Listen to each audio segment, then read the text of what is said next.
welcome back. In this video, we're going to go over Facebook Analytics. So first thing we're going to do is go ahead and go to Facebook Analytics.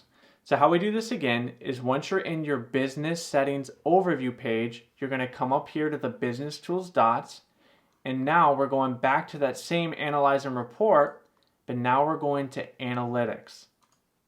So now that we're in Facebook Analytics, let's go over what this is and how we're going to use it. So if you're new, this is probably not going to be very populated for you, and it's going to take some time, right, to run some ads, get some data on your traffic on your website. And once you do, you're going to start to see all these fields then get populated. So this is the overview. And this is showing all the specific metrics Facebook will show us in Analytics. Now, Facebook Analytics is similar to Google Analytics in that this is tracking everything happening on your website. It's not just the traffic Facebook sends there. Traffic could come from any source to your website, right? So this is tracking all of it, and it's to give you that holistic view of the kinds of people that are landing on your page, how long they're spending, what they're doing, and all this other data. So let's go over this. So once you have a date range set, you're going to be able to see data for that date range.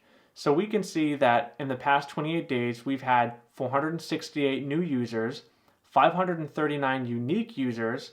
We have a retention of around 5.98%. That's how long people are really engaging with our page over that span. And we have 65 messages received. Growth metrics, these are related to if and how your page is growing. So we can see that our new users in total is actually down 15% for the past 28 days. But we can also see our retention is up 13%. Engagement metrics, look, this is showing literally the user's activity by hour. How convenient is this? So we can see really our users are kicking between 6 and 7 a.m. and also around 2 to 3 p.m. Those are like the peak times when people are on social, which is like the beginning of the day and then towards to the middle, right, throughout their work day. Typical, very universal. Monday is when you typically have the peak of user activity across, again, virtually the whole platform, and then it starts to die throughout the week. We can see user retention, top reacted posts. These are just the posts that we have and just a comparison quick of how they have performed.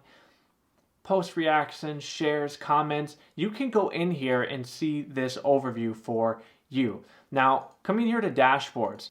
Your dashboard is basically how you want to display the data. Some people like to see it in a line graph. Some people want to see it in a bar graph or a pie chart or something like that.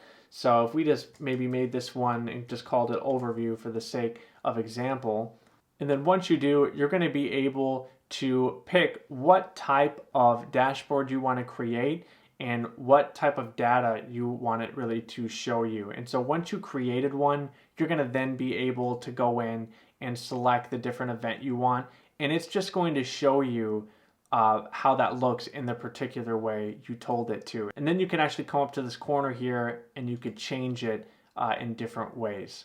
But moving on here to activity. This is where basically all the different things your overview showed get broken down. So your active users are seen here.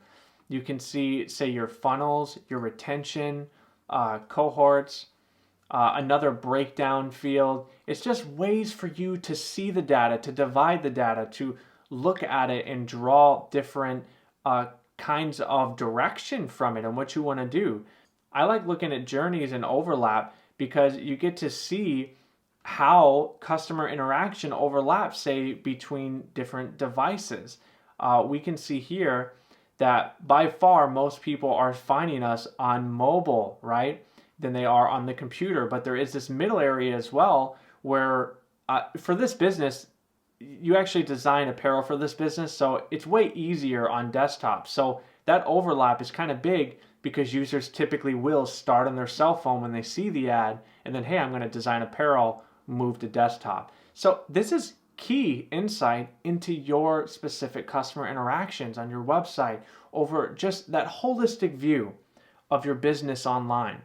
So I encourage you to come in here and start looking at these different metrics to learn about your business. Moving on here to people, this is again just focusing in on one particular area of your analytics that we saw in overview, like our age and gender, our demographics, country, city, language. So we can see here that most people converting have been males through the ages 35 to 44. And then we can also see this other broken up here, 45 to 54.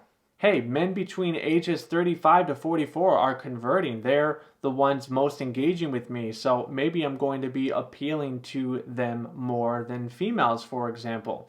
It's really all dependent upon your business.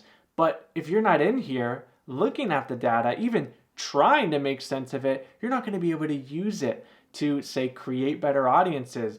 In the last video, we just went over audience insights. Is this not giving you insight into your audience? Right?